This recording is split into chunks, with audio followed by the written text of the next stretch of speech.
Assalamu alaikum warahmatullahi wabarakatuh. Again with the series of videos about the lectures of syllabus design presented by me, Dr. Saihi Hanane from the Department of English of Bisgra University. This lecture is the third lecture, which is devoted to the needs analysis and ESP curriculum.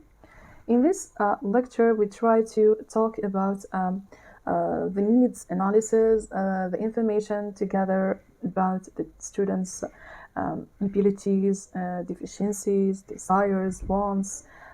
So in this lecture, we tackle with gathering information about learners and about communication tasks for use in syllabus design.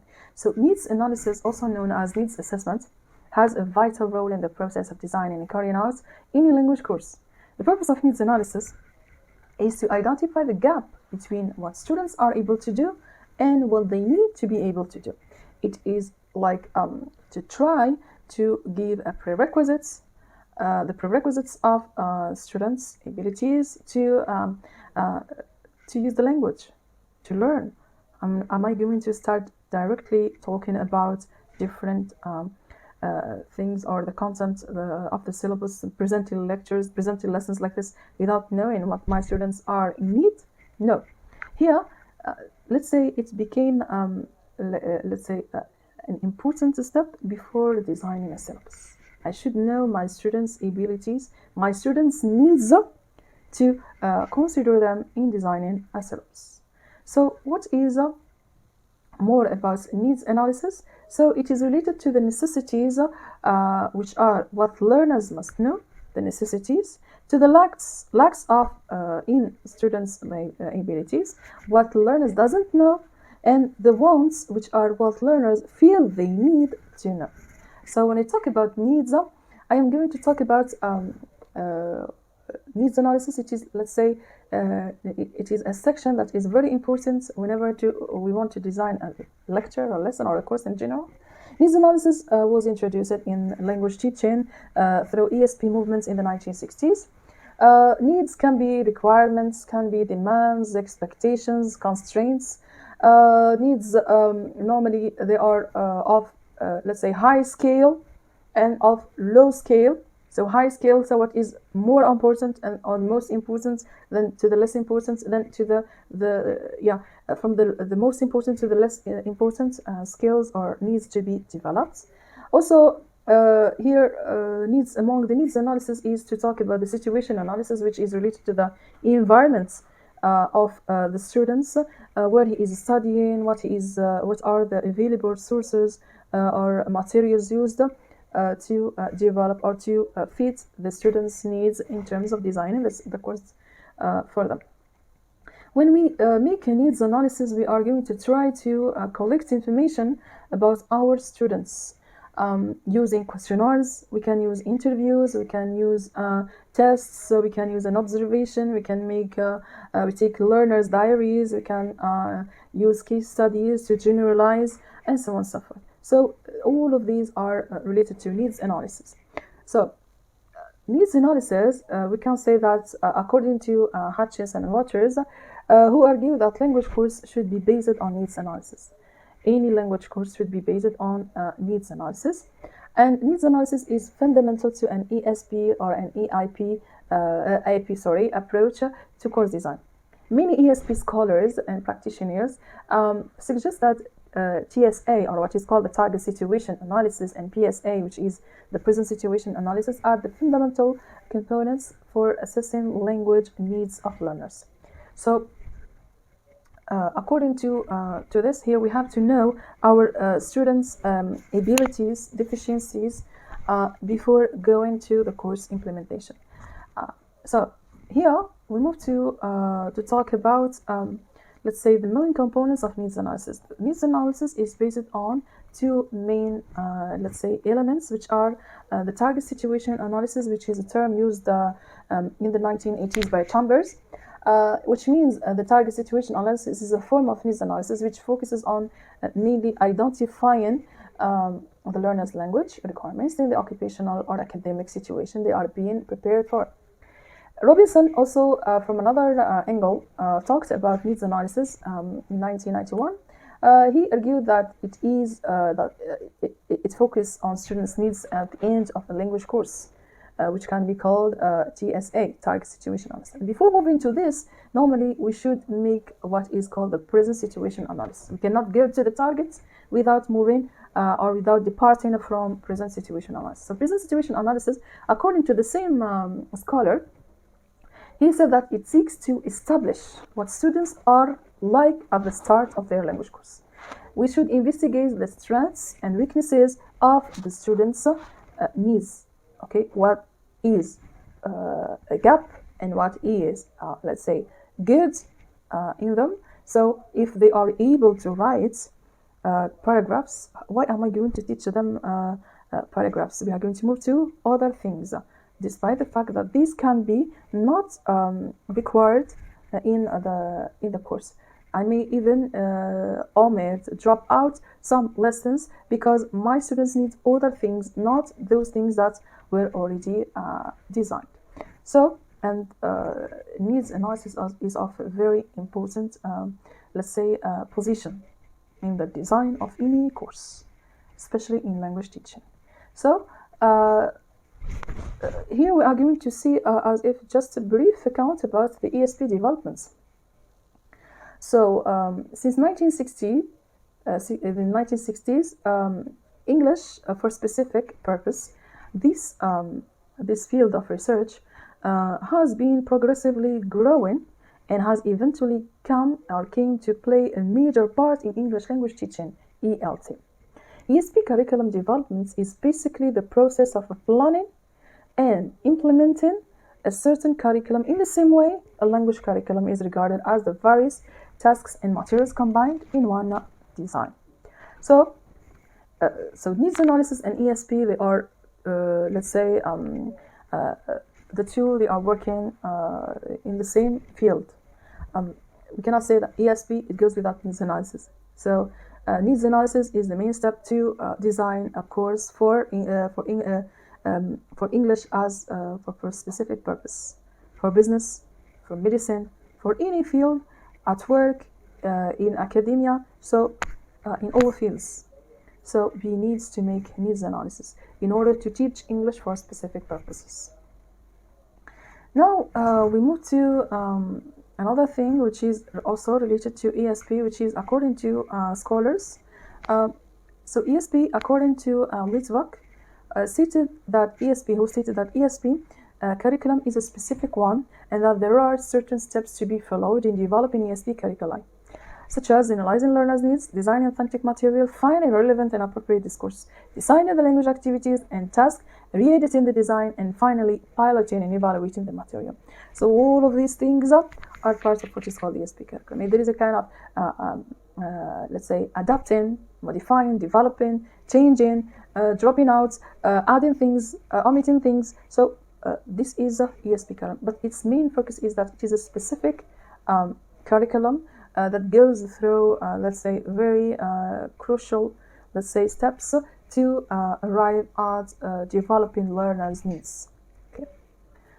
According to Hutchinson and Waters, they define it as an approach. Yeah, the first one said ESP curriculum. It is an ESP curriculum for English for specific purpose, as if it is one subject. Okay.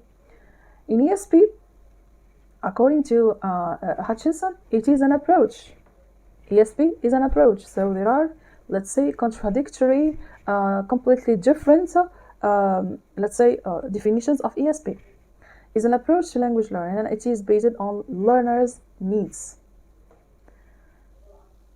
The third is Robinson's definition.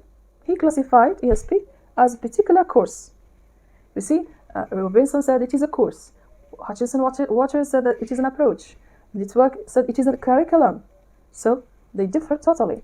So Robinson said it is a particular course in which learners have scientific, occupational, and academic specific goals and purposes.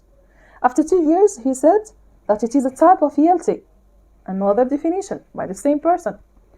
He said that it is a type of English language teaching, and it defines it as a goal-oriented language learning. goal-oriented language learning. We see here we have the different definitions for ESP. Some say it is an approach, some say it is a course, particular course in a certain subject.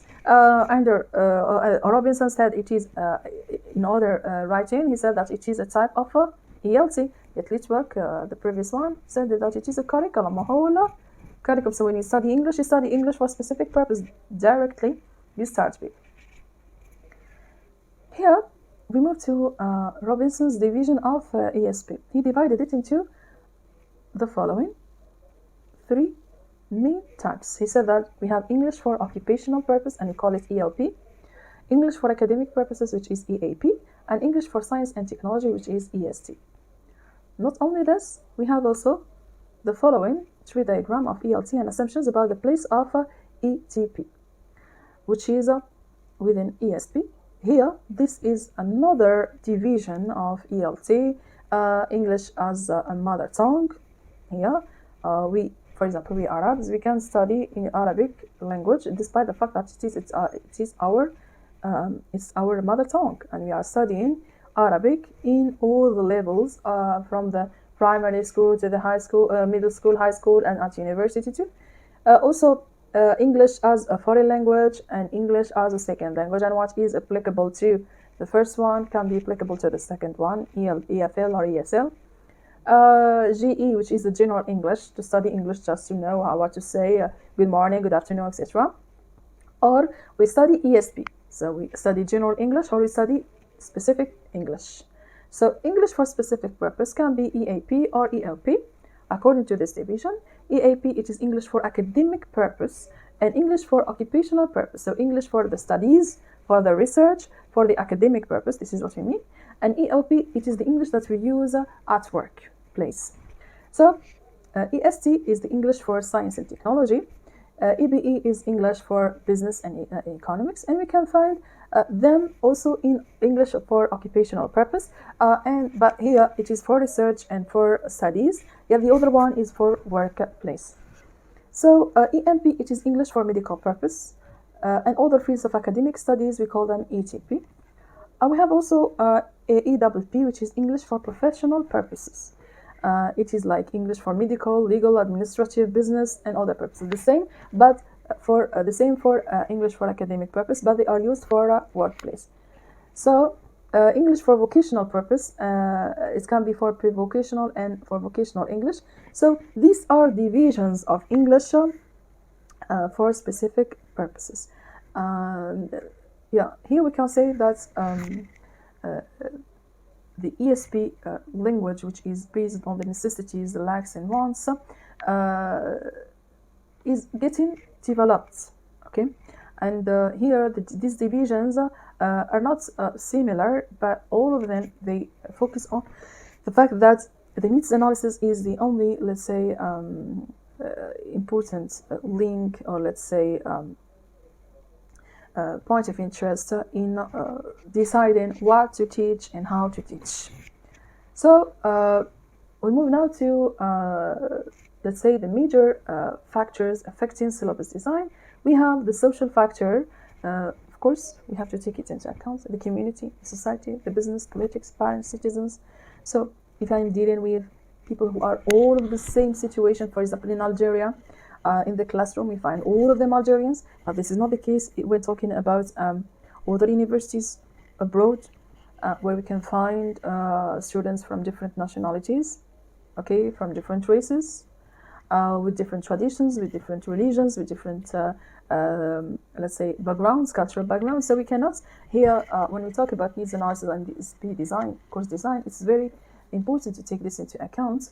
The community and society, of course, we have to know where we are, the social, let's say, aspects or the social background of my students. Also, when we design, we should take into account the business, the politics, the parents, and citizenship. All of these things should be taken into account. Yeah, there are certain things I shouldn't mention in my syllabus. There are certain things that are related to the ethical considerations. We should take them into account. Also, here when you talk about social factors, there's a kind of checklist. You should take it into consideration, which is there a suitable classroom? Yeah. This is very important, which is related to the physical environment we are teaching in. Is there enough time? Do we have enough time? Are there enough resources? Yeah. All of these added to these social factors. Also, we have what is called the learner factor, which is related to their psychological background, their beliefs, their expectations, their learning styles. Okay, all of these things should be taken into account also, based on this list of questions. How old are they? The age is very important to decide whether which design we should select. Also, how do they know? What do they know? Sorry, what do they know? And what they want. Okay, preferred way of learning. Of course, we should take this into account, and this is decided by their age also and their level. So when they are old, they know more about themselves. They know more about their desires, what they need, the requirements to be included in our course design. So it's not like when we talk about a child is not totally aware of what they want and what they need to learn. Also, we talk about the teacher's factors. The teacher factors, here we talk about their language proficiency. So the teacher should be proficient, qualified, good user of language. He will be a symbol. He will be, let's say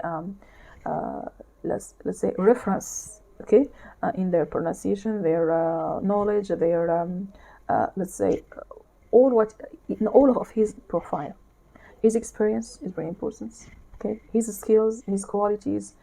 For example, using the computer, using the web skills, using all the qualifications and the skills that the teacher must acquire, must have before coming to a classroom full of students of different needs, of different origins, and so on and so forth.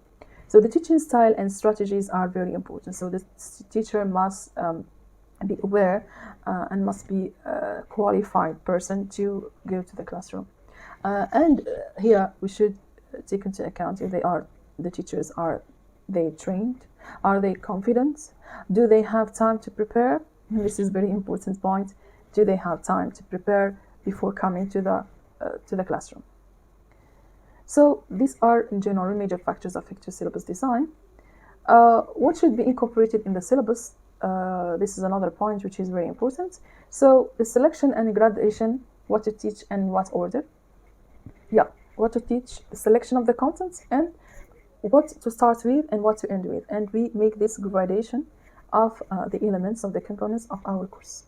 Also, teaching method to achieve this purpose. Here we should select a teaching method that fits mainly when talking about a multi-level classroom, or when you have an advanced learners together, or when you have intermediate learners together, or when you have a mixed classroom. So here we should select, we should take into account the teaching method we use. Also, for what purpose? Is it for general purpose we are teaching, or is it for specific purpose? Another one, which is to what standard of achievement to be attained. Yeah, what standard of achievement? So at least what am I obliged or required to have with my students at a certain time. After, for example, 3 weeks, normally I am supposed to find that my students are able to write a good paragraph.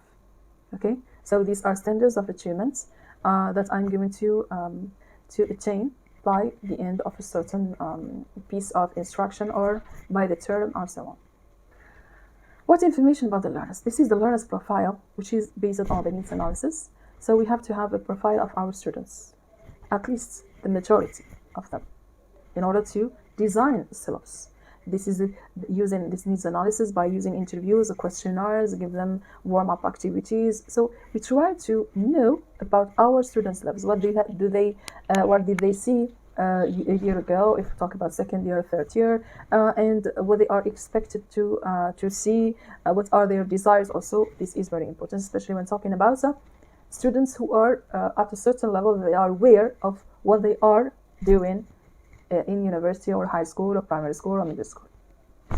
Here, how to test them. We should take this into account. How to test these students. It's very important. We should take this into account before going and designing or coming to the classroom. So I thank you very much for watching this video. I wish it is beneficial for you.